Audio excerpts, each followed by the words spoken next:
Thank you, Judge Freddie Mark Haddad, 33057, here on behalf of Mr. Newsom. Have you reviewed the PSI? Your Honor, I reviewed the pre-sentence report at length. So has Mr. Newsom. We find it to be factually accurate and appropriate, except for one guideline issue. We have no objection to the court receiving that PSI for purposes of sentence. Okay. What's your guideline issue? Your Honor, the agent that wrote the report scored Mr. Newsom 50 points under offense variable 7, which is called sadism, torture, excessive brutality, or conduct designed to substantially increase the fear and anxiety a victim suffered during the offense. In this case, the deceased, Mr. Mitchell, died when his heart stopped during a fist fight. We don't think sadism was involved, nor was torture, nor was excessive brutality, and there's certainly nothing in the record that would indicate any of those things were designed by this defendant to increase fear and the conjunctive and anxiety the victim suffered prior to this event. Mr. Sergeant, or counsel for the prosecutor. Yes, Your Honor. Evidence showed that the defendant was found upstairs on top of the victim by a witness who observed the defendant consistently punching the victim, Mr. Mitchell, in the head while making statements of killing him. In addition to that, the victim did die from his injuries. The defendant hit him with enough force to render him unconscious, triggering a cardiac episode that would not have occurred but for the blunt force trauma that he had faced at the hands of this defendant, which also ultimately caused him to die. There is case law that supports... So let me interrupt you. Which leg of the elements of OV7 are you relying on? Excessive brutality? Yes. Is that, you would agree, it's not sadism, torture? Correct. Counsel? I asked you a question. I said yes, Your Honor. Yes. All right. Anything else? Your Honor, there is a case, unpublished opinion, People v. Bell, on 52207, number 269517, which scored 50 points on OV7, showing that the defendant was struck 5 times with the defendant struck the victim 5 times with a baseball bat, causing the victim to die of multiple blunt force injuries to the brain, triggering a heart attack. Also, at the appropriate time, Your Honor, I just want to let you know we do have a victim's impact statement. Is there any evidence suggesting how many times the defendant struck the victim? Your Honor, in the preliminary exam transcript, the witness testified that he heard the defendant, he heard what he believed to have been skin slapping, is what he heard. And he heard this going on for a little bit. When he went upstairs, he heard this continuing. He saw it continuing. He tried to get the defendant to stop. The defendant refused to stop and continued on after the victim, or after the witness went downstairs and called 911. So many strikes is what you're arguing? Yes, Your Honor. All right. And we can see there were many strikes, Your Honor, but we don't know the number, and we don't have anything that indicates those many strikes were occasioned to increase the victim's fear and the victim's anxiety. So we think that The court believes that this is probably a classic example of excessive brutality and certainly designed to substantially increase the fear and anxiety a victim suffered during the offense. His fear level had to be off the charts as he was being beaten to death. So that will remain answered. And the guidelines were 29 to 57, Mr. Epstein? Yes, Your Honor, they were. All right. Anything you want to say in his behalf before everyone says? Yes, Your Honor. Thank you. Mark Newsom is 55 years of age. He stands before you, a disabled and unemployed former construction worker. He suffers from a number of infirmities. He has a bad back as a result of a construction accident.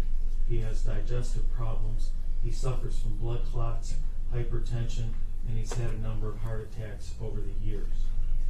Last January, he was residing in a boarding house with 4 other men. One of those men was the deceased Dale Mitchell. By all accounts, and police officers interviewed the other residents, by all accounts, this Dale Mitchell considered himself to be top dog in this boarding house. He ran the roost. To coin a phrase, he considered himself first among equals, if you will permit me that. Mr. Mitchell controlled the TV remote. He controlled the kitchen privileges. He took what food pleased him, whether it was his or not, and the witness statements indicated he was both physically and verbally abusive to them while they were in the residence. On the day in question, Mr. Newsom spent the day in the hospital getting various treatments and drugs. He came home from the hospital and went to bed shortly after supper time. He was sound asleep around midnight when he was woken by another resident, a gentleman named Christian Lee, yelling, slamming doors, and basically making a ruckus. When Mr. Newsom woke up and cleared his head, he asked Mr. Lee, "What's wrong? Why are you making this ruckus?" And Mr. Lee blurted out, "Dale Mitchell stole my food." Now, we don't know why Christian Lee didn't deal with this on his own. We don't know why Christian Lee didn't himself confront the person that stole his food. All we know is that Mr. Lee enlisted aid from Mr. Newsom. He got Mr. Newsom involved, who was sound asleep when it happened. Mr. Newsom confronted Mr. Mitchell. Newsom says that Mr. Mitchell took a swing at him. Mr. Newsom ducked the punch, and it only grazed his ear on the left side of his head. Mr. Newsom then punched back, and the fist fight ensued. There were no weapons of any kind, least of all no baseball bats. It was just a fist fight. During that fist fight, Mr. Newsom gained the upper hand, and during the event, Dale Mitchell's heart stopped. The Macomb medical examiner performed an autopsy. She found that Mr. Mitchell suffered from a number of infirmities that Mr. Newsom did not and could not have known about. Some of those are lymphocytic myocarditis, that's an infection of the heart muscle, myocardial fibrosis, that's scar tissue from prior heart attacks. Mr. Mitchell also suffered from kidney disease, blockage of arteries, and hypertensive cardiovascular disease as a result of a long-term high blood pressure. The injuries Mr. Mitchell sustained during his fracas with Mr. Newsom were all soft tissue, according to the medical exam. There were no broken bones, there were no brain hematoma, there were no cranial hemorrhages. Everything inflicted was by fist and was limited to the soft tissue. The ME opined that the cause of death was acute lymphocytic myocarditis, stoppage of the heart. There were 2 contributing factors according to the autopsy. One was the head trauma caused by the blows to the head, and the second contributing factor was myocardial fibrosis. That's a diseased heart muscle. This was never a murder case, Your Honor. Mr. Newsom had no intent to cause the death of Mr. Mitchell. The death was a result of unintended consequences. Thank you. Sir, anything you want to say? On me? Yes. Yes, Your Honor. There's some discrepancies in a lot of this been very difficult for me. I have a hard time understanding the court processes. I've never been in trouble before. You know, this was a terrible thing. You know, I worked in group homes. I resided in them and worked in them. And I helped people, and I was helping everybody there. I didn't hate that. I was trying to help them. I helped everybody there. Trying to help them with your fist, sir? No, Your Honor, not at all. Being a friend. I'd go to the store and buy him stuff. He wouldn't even ask and I'd buy him things. Reminding him that, you know, to take his medicine. You know, because that's what I did at the other group homes. I just basically helped people. Dale Mitchell had some underlying mental issues that were pretty consistent and bad, and what I've seen in other group homes was a lot like schizophrenia. It was a bad thing. You know, he physically would go after everybody. I mean, I even have a statement to the police from Robert McQuaid of them beating on him. And Robert McQuaid stating that this would have never happened if the group home would have. Whenever anybody was a threat at these other group homes, they'd be immediately removed, especially if they physically attacked anybody. And over again, Dale was going after and hitting people. He hit me that night. Another thing that the court does not know is from the beginning, he said, "Graze my ear." No, he hit me in the ear, and that's what resulted me to swing on him, because it hurt really bad. And the hospital that night barely looked at my ear when I said something. But the jail had sent me to a specialist to an unrelated incident where my orbital, my eye got shattered by somebody that sucker punched me.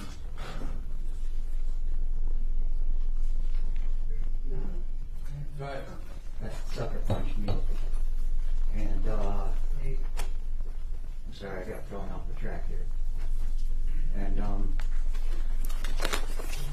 I couldn't just let Dale punch me in the face. And what I was trying to get at is there was new evidence that he had ruptured my eardrum. This is something that the court did not know.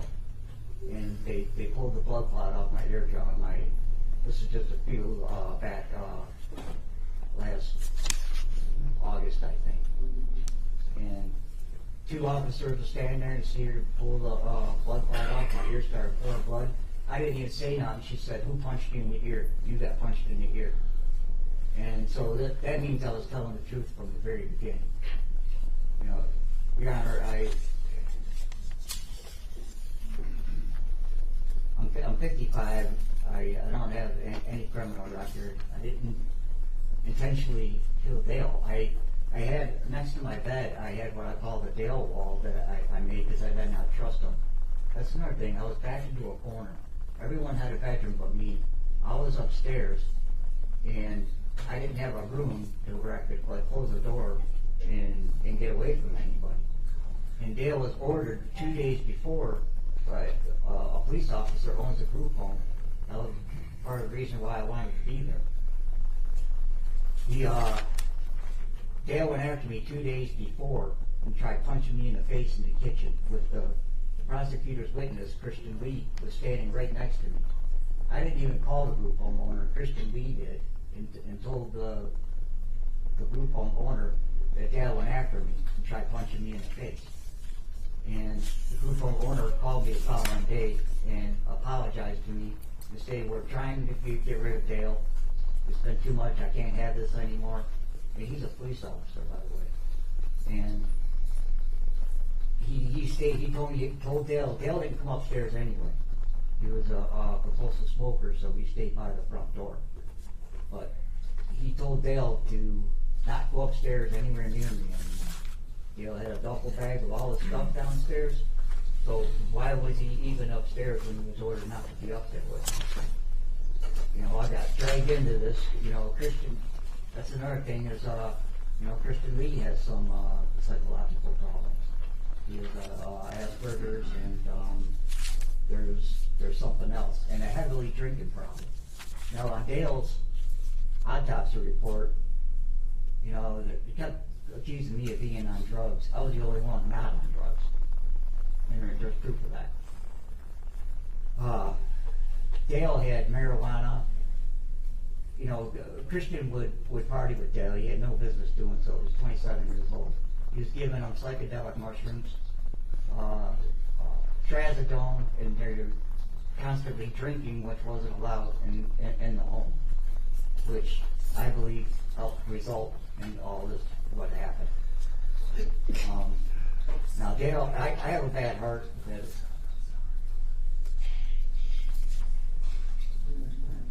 I'll get that in a second. I've had open heart surgery, and I'm familiar with heart conditions. Now, Dale had left ventricle hypertrophy, which is thickening of the walls of the heart, and he wasn't taking his medicine. It was stacked up on the refrigerator, a foot high. He was only taking the trazodone. I don't know if that was his or if Christian was giving it to him. He was compulsively smoking Marlboro Black cigarettes, and he had pneumonia really bad in his upper left lobe of his lung on the left side. Mr. Haddad stated of the other health problems he had. I can't describe on how sorry I've been for this. I've never been to jail before, and I've had a lot of nights to sit and think about it and my relationship with God and how what this has done to my family. And the news made it look bad, like I killed somebody over food.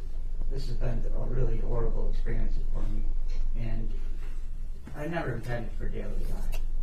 You know, a lot of this was mental illness, and it's a sad thing, and I've seen it a lot before in the other group homes. I've been attacked before, that's why I wear an eye patch. There was cameras there, so that's why that guy went to jail that did this. I could not let Dale just punch me in the face. I mean, I let him get away with swinging on me many times before. I was only there for 3 months. And, you know, I was backed in a corner up there. There was nowhere for me to go.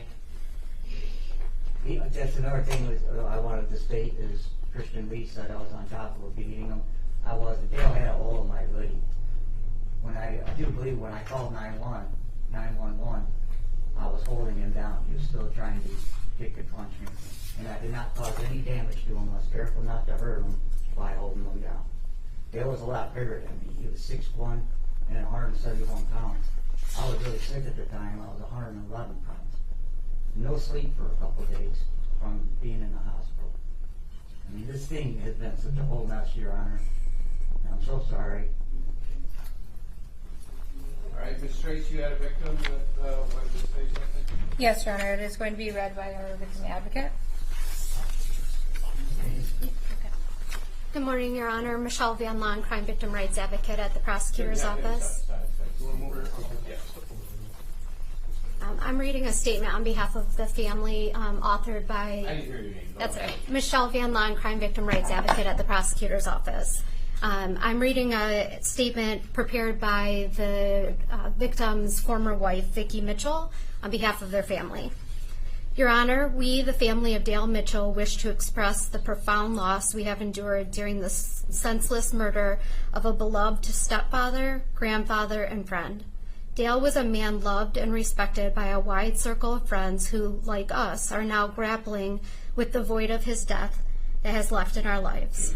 Dale's health had declined, leaving him more vulnerable and unable to defend himself from a beating so severe it took his life. The man taken was not a threat to anyone. He would never harm a soul. His friendships were the foundation of his life, and he was a man who would go to great lengths for those he loved. He was a steadfast friend who valued the people in his life, and those who knew him cherished his company. To take his life in such a violent and senseless way is tragic beyond words. This loss is particularly devastating because the good times spent with family and friends are replaced with horrible visions of the terror and pain he must have experienced as he was brutally beaten to death while begging for his life. It is difficult to comprehend. Dale deserved to live life until he died of natural causes. He was looking forward to having an apartment of his own that we had already filled out the paperwork for. We know that no amount of punishment or sentence can ever bring Dale back, but we ask the court to impose the maximum sentence, understanding the depth of our grief, the brutality of the attack, and the irreversible harm done to us, and the many others that have been negatively affected by this act of violence. We ask that the court take into consideration not only the brutality of the attack, but also a thought to the next time the defendant loses his uncontrollable temper. Respectfully, Vicki Mitchell. All right. Thank you, Your and Honor. Thank Ms. Mitchell for taking the time to share that with me. Talk about a crime that should have never happened. If there was a book of senseless crimes, this would truly be at the top of the list. To take a man's life over a Taco Bell meal that wasn't even the defendant's meal is beyond senseless and heinous. The court struggled long and hard with the sentence agreement negotiated between the prosecutor and the attorneys, and seriously considered not following that sentence agreement and exceeding the guidelines.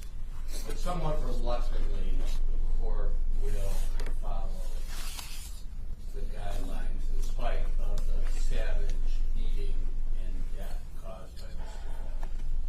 It is the sense of the court that the defendant committed Michigan Department of Corrections for a period of 5 years to a maximum of 50 years.